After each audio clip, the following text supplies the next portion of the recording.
Hey everybody, welcome to our live stream, Facebook, YouTube, Twitter, however you are watching us. Thanks for joining us. We are talking to Defender Michelle Bowden. Thanks for being with us, Michelle. Tell us about the story you have tonight. I just love every time you say Defender, I feel like I need to have a superhero costume on. The story that we're doing. What you guys do. Kind of. Sometimes this story is actually interesting. It's a little bit different in the where's the money perspective. We talked to a local business owner here in Matthews. She actually started her business out of her home 15 years ago, and they sell baby accessories. So lots of moms can relate to this, sort of the bibs and the teethers. I'm sure you use them with your kids, but they got creative and made them really cool, like fashion accessories. So cool that they're sold in major stores. I'm talking about like Nordstrom, Target, Bye Bye Baby, so big time retailers, but they're also sold, and the heartbeat of what they do is they're sold in boutiques across the country. And as much as you and I love to shop, and there's lots of shoppers out there, retail, as we all know, is really struggling in the pandemic. So essentially the story is about this business that operated one way for 15 years, and then all of a sudden in this pandemic, they're having to figure out totally new ways of doing business. So it was really interesting in talking to her. And they've also got a really cool backstory to how she got started. And then also they've got a really interesting component all about philanthropy and giving back. So lots of just cool elements tied up in this story that's going to air tonight at 11. The woman you interview, Michelle, her name's Michelle too. I actually know her and didn't realize you were doing this story on her. So I love her so much. Tell us a little bit about her backstory and how she got this company started. And this is sort of inside stuff that you're not going to see tonight in the story. So I love that we have the chance to actually talk about it because she started this company 15 years ago at a really, really tough time in her life. Essentially, her brother, who she was very close to, died of an accidental overdose. And she talks very openly. She's actually become something of a motivational speaker because of it. But she talks very openly about the fact that he did have this drug addiction to be remembered just for that, because there was so much more to. He was this amazing brother to her and person to so many people. And so she was desperate to figure out a way to honor his memory and to keep his memory alive so that his memory would live on. And she was pregnant at the time. And she was shopping for all kinds of things for, this new baby that was coming into her life. And she didn't like it. Everything was so standard. It was like just basic pastel and basic patterns, and it just didn't suit her taste. And she was pregnant. She didn't know how to sew, but her mom knew she was in this deep depression. So her mom bought her a sewing machine, and that sort of gave her the idea. So she started making these patterns for, at the time, I think they were early on, they were bibs, and I can't remember all the products. But she started this business and just sort of showed it around to her friends, and they all loved it so much they ordered stuff. She realized she was terrible at sewing, so she hired someone to help her with that, and she started showing it to boutiques at the time, and they all, bought up everything they could. And so her business grew from there, but it really grew out of this love for her brother and wanting to honor him, and they have continued that. It's evolved now over 15 years. Part of what's so amazing is they still give back, but they now donate for every product that's bought. They donate one meal to help feed a hungry child. And that's something that she's passionate about for so long, even before the pandemic. And what's so sad, we couldn't fit it all into this story because it was really about her business, but they were really making a difference. I mean, worldwide, they were helping combat children and, hunger, and especially here in America. Now, though, she says since the pandemic, and I don't remember the statistic, but it's gone way off in the wrong direction. So many kids are hungry now. So this is a business that you really want to root for because they're doing so much good, but they're facing a struggle like so many. So talk about what she said to you, how the pandemic has affected her business and what they plan on doing going forward. Okay, so some of that, my bosses will kill me if I give the whole story away. So some of that you'll see tonight at 11. So tune in, watch Sarah and Fred, and the story will be on tonight at 11. But the bottom line is most of their stuff was sold wholesale, which is fairly typical. So they would sell directly to, Nordstrom, to Target, and to these boutiques. But the boutiques are struggling. If you think about it, so few people are going shopping in the store. So she said she was like a brand new business owner again. Here she was sort of, coasting along. She's been in the business 15 years. It was doing really well. She didn't have to work that hard because she knew, not that she didn't have to work that hard. She just knew the business. And now she's completely rethinking everything. She said she's a brand new entrepreneur all over again, figuring it out. And so you'll see what they figured out. And they're still in the process. This is still a struggle, but they are figuring it out. And it's a lot. She says they're having fun doing it too. And the cool thing about this business, not only is it woman owned, it's all women. It's, I think, 9 or 10 of her boys. They're all women. They're all so much fun. I got a chance to talk to a bunch of them on Zoom, and they're all so committed, not only to this company, but to their mission of giving back. They actually were honored with something that I didn't know that much about, but it's something that companies like Patagonia are a part of. They were named, it's called a B Corp, because they care just as much about their profits as they do about giving back. And that's a very unique thing. Yeah, it's a really, really cool thing. And it's something they're very proud of. To get that specific honor is a big deal. Love hearing the story about women and women working together and starting businesses. It's so special. Well, and it's funny because we did this Zoom when I was trying to get a little bit more of the backstory and everything. And one of the women, she had to walk outside because there were some workers at her house and there was so much noise. And then one woman, I saw her fridge in the background and had her kids' art all over. And another one had kids Zooming in the background. So it's kind of like we're all dealing with this stuff. They're all moms and they're all working and they're all trying really hard to make this really cool company work that is for moms. I mean, it evolved because she was like, there's not great stuff for my kids and I want my kids to be cute. I'll tell you one other thing that's not in the story. It's hard to express without the pictures, but essentially if you picture like a bib, these bibs have really fun sayings on them. And I wish I had them in front of me. They're just really cool. You have to look them up. But they've created new collections recently in light of what's been happening. There's a kindness collection. So all the phrases and sayings are about kindness.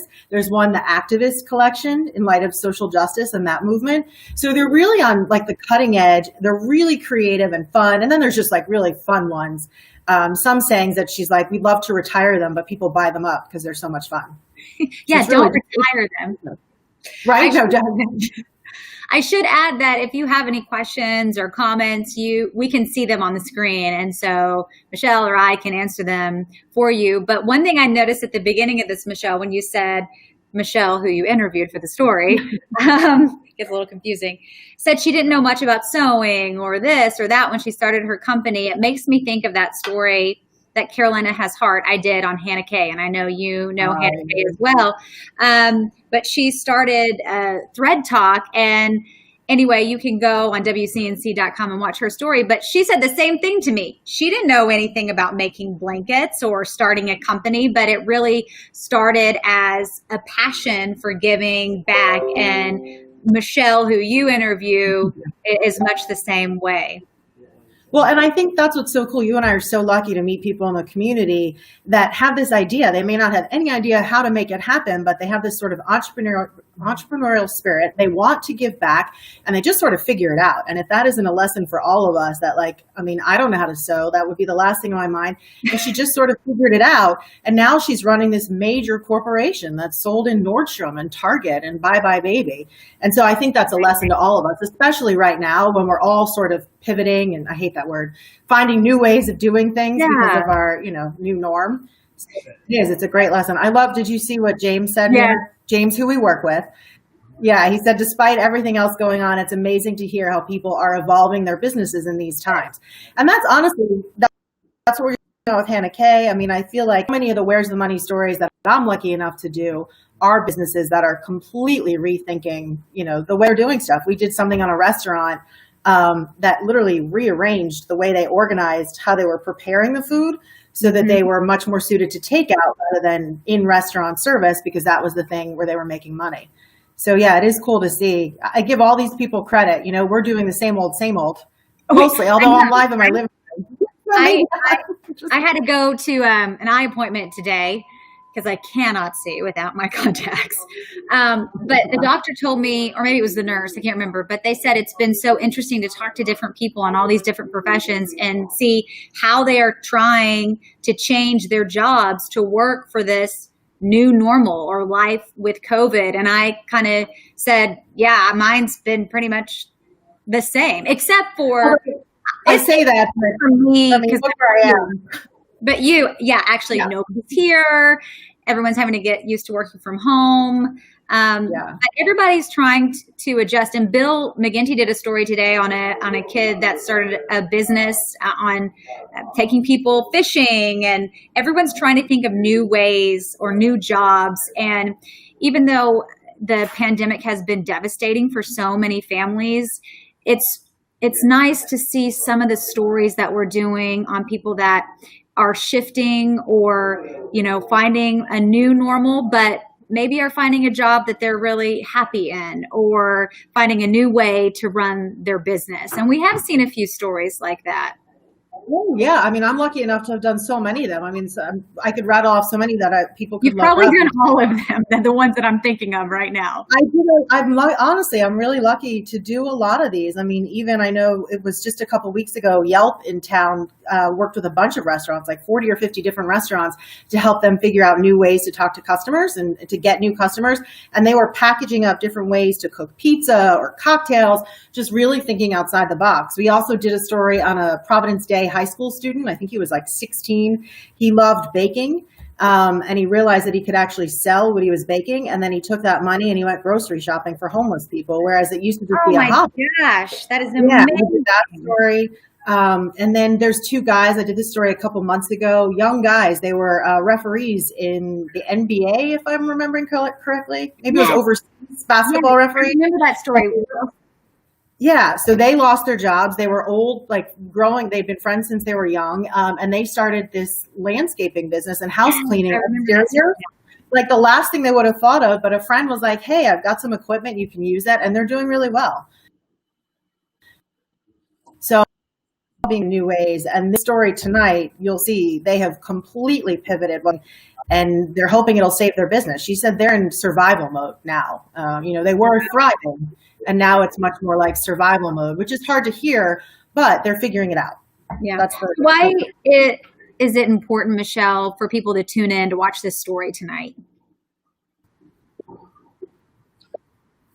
I mean, it's a local business that is really easy to root for because it's someone thinking outside the box, how to save their business. I mean, sadly, we've seen so many stories. I mean, I saw another really popular barbecue restaurant is closing tomorrow. I know. So sad. This is a business that's trying to figure out how to root for this woman who started this, to see now that you know more of the backstory, and just see what they're doing going forward. So lots of reasons. So Michelle, partial. Yeah. So if people have a story for you, or they want to contact you with the defenders, how do they do that? I should know the defender's email, but I say mboudin@wcnc.com. I'm notorious for literally reading every email. I don't necessarily reply to every email, but I do my best. Also Twitter. I'm really active on Twitter. You can find me there. I'm trying to be better about my Facebook page, but I'm not great on that one. But email, I'm pretty good at. And I'm always looking for the people stories. That's what I care most about. And I think every story is about people at the end of the day. Yeah, that's good storytelling right there. That's for sure. Michelle, can't wait to see your story tonight. Thanks for chatting with us. Everybody, thanks for tuning in. And don't miss Michelle's story tonight at 11 right here on WCNC Charlotte. Michelle, I should get one more shout out, WCNC.com/money. That's where you find all the Where's the Money stories. Yes. Yep. And we'll have another special on Thursday at 1. And Zach, is it 8? 8 p.m. 8 p.m. Yes. I was like 1 p.m. That's a really random time. Yeah, we do that? Well, this Thursday we are doing. I didn't know. Okay. No Days of Our Lives. You can watch the Where's the Money special at 1 and 8 p.m. Yes. Okay. Now it's opening up the can of worms. Anyway, all right. Michelle, thanks for chatting. I'm soon. I miss you. I know. I'll see you soon. Bye.